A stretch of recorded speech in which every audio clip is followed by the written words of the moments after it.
Hey guys, welcome back to Life Equals Lemons. This is Lisa. Happy July to you.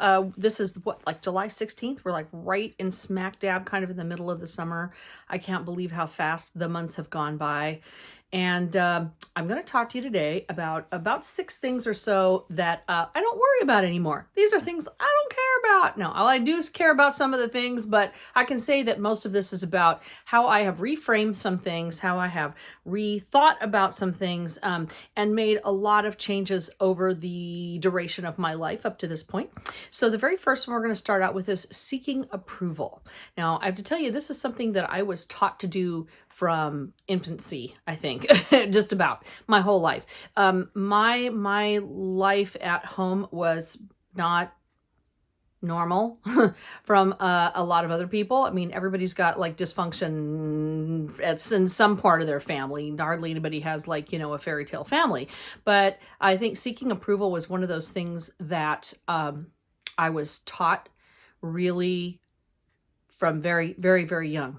Okay. So I think what's happened over my lifetime is I've realized that no matter how much success I have, no matter what I do, what I say, how I dress, where I go, who I'm with, my friends, my husband, my kids, whatever, people are either going to like you or they're not going to like you. And you don't need to put on airs about things. You just need to be yourself. You need to live your truth. You need to speak your truth. You need to do what you want to do and how you want to do it and when and where you want to do it and with whom.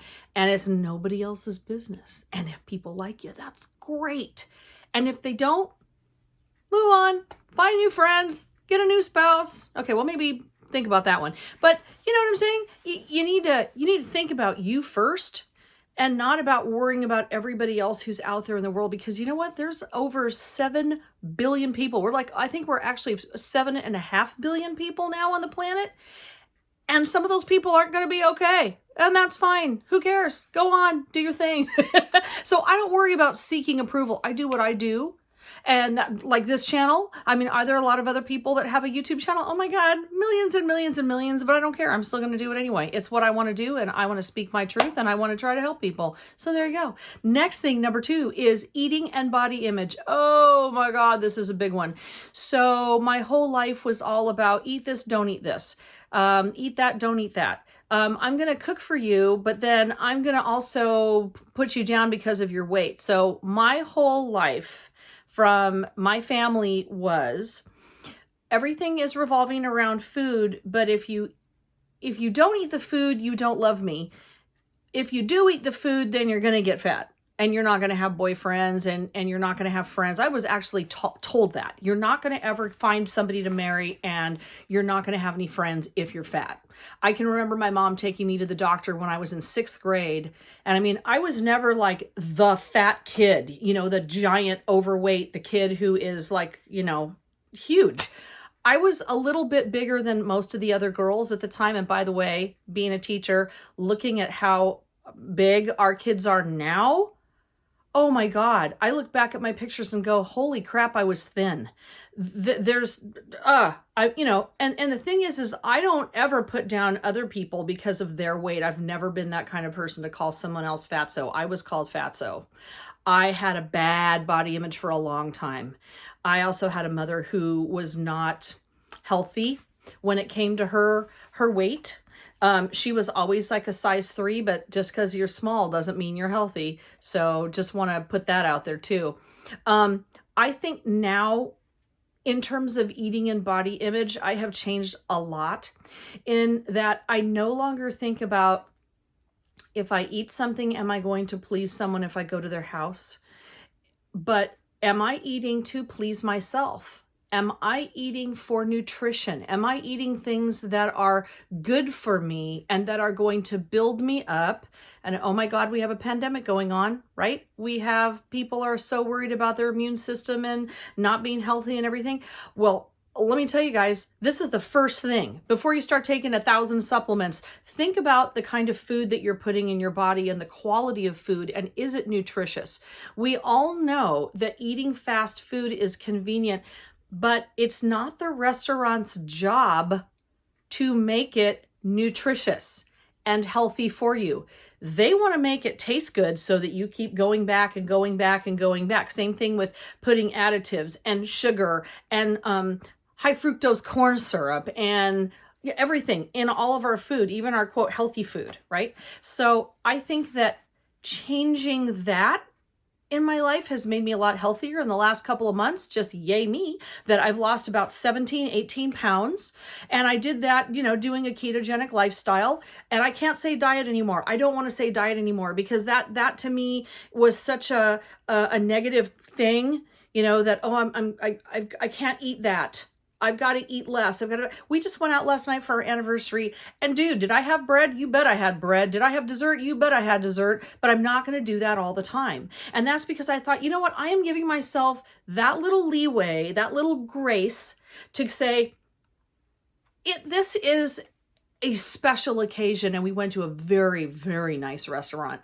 And we had good quality, nutritious food. It wasn't all quote bad. And I didn't say, oh my God, I can't have bread. I can't have dessert. I can't have this because I'm on a diet, right? I'm living a lifestyle. So, I'll probably make some videos about ketogenic lifestyle, but I'm not here to be the everybody needs to be on it. Don't jump on my bandwagon. You do you. That it's all about you. So the next thing that I don't worry about anymore is my age. I used to think that, that whole adage of don't trust anybody over 30, or that every decade, it's like you're losing something through your life when you become 30 or 40 or 50 or 60 or however long. There's so much to look forward to. I remember when I turned 40 and it was kind of a, God, I'm 40. Half my life is over. And I remember working at the school I was working at, and one of the secretaries said, you know what? Life starts at 40. And I got to tell you, now that I'm over 50, I'm like, you know what? She was right. Oh my gosh, she was right. There are so many things that you can do, over 40 and over 50. And then I'm sure into the next decade is, there are other things. It's not like, oh, I'm getting older and I look terrible and look at my body. And learn to love yourself no matter what size you are. Learn to love yourself no matter how many wrinkles or how many bags there are or how many gray hairs. You know what? That's what the beauty industry is all about. You know what I say? If you want to dye your hair, if you want to get that facelift done, if you want to go in and, have some things nipped and tucked here a little bit to make you feel better and just live a more confident life, then you know what? You should be able to do that. But I don't worry about that anymore. I just do what I do. The fourth thing is worrying about what others think. So I remember growing up and hearing this so frequently. Well, what will the neighbors think? Well, what will the people at church think? Well, what would your grandmother say? You know what? After a while, I thought, do the neighbors really sit around and wonder and talk about me?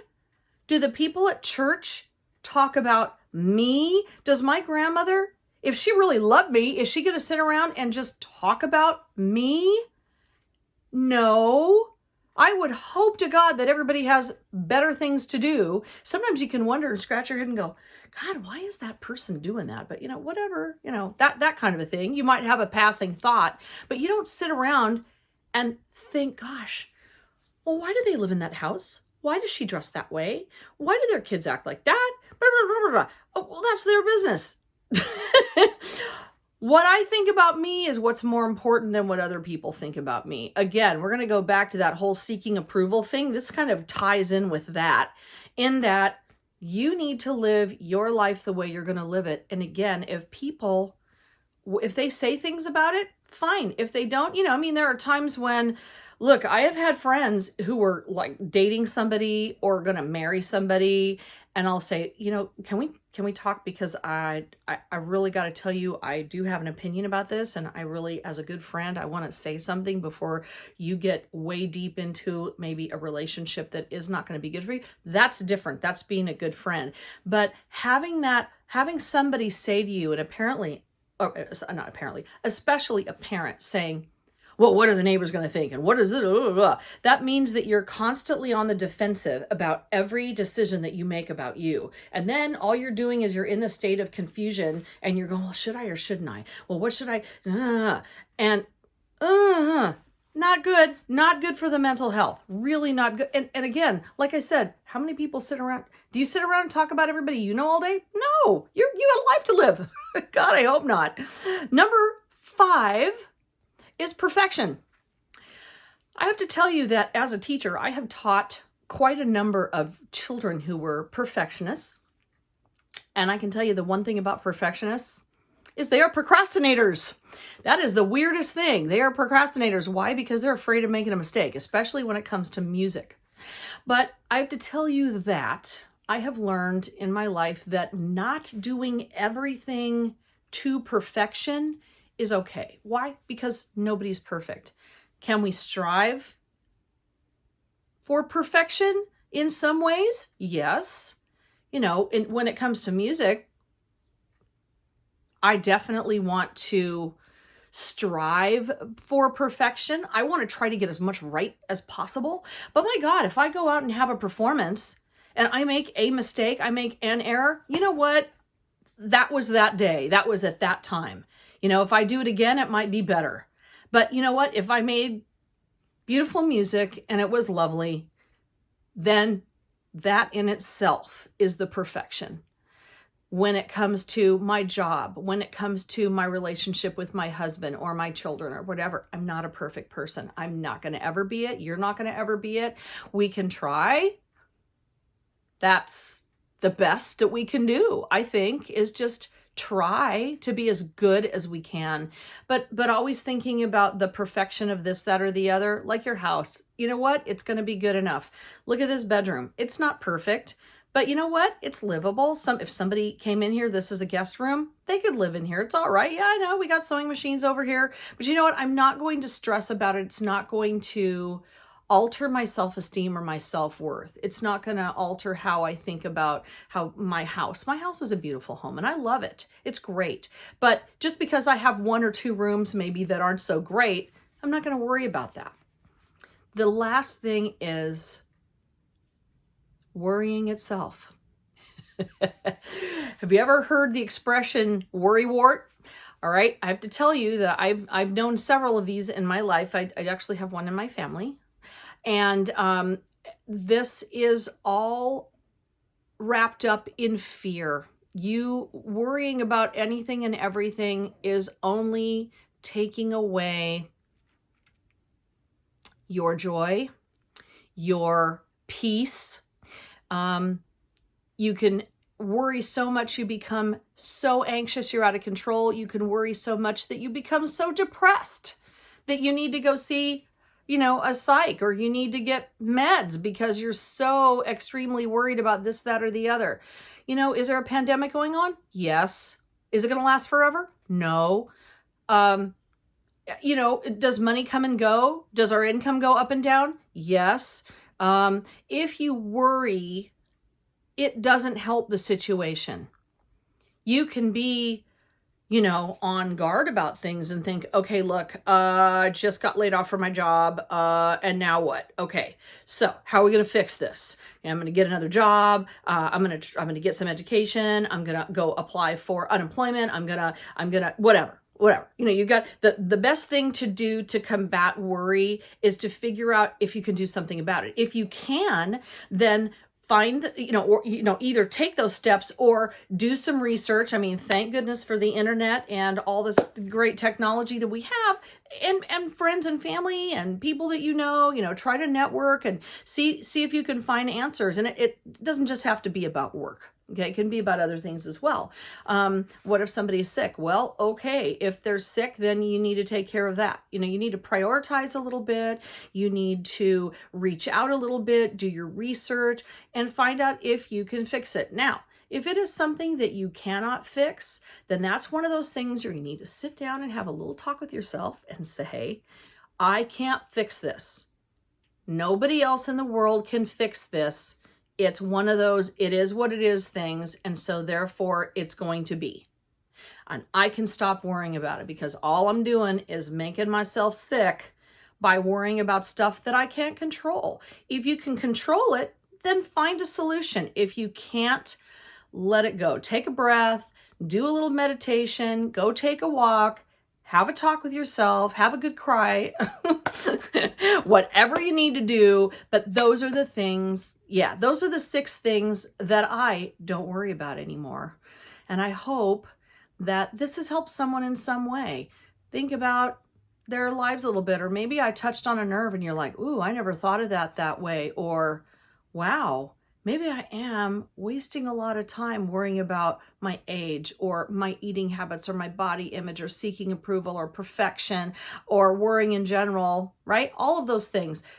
Maybe that's just something that you can sit and think about today and see how you can make your life just that much more peaceful, just that much more better. You do you every day. All right, have a good one. Take care. Bye.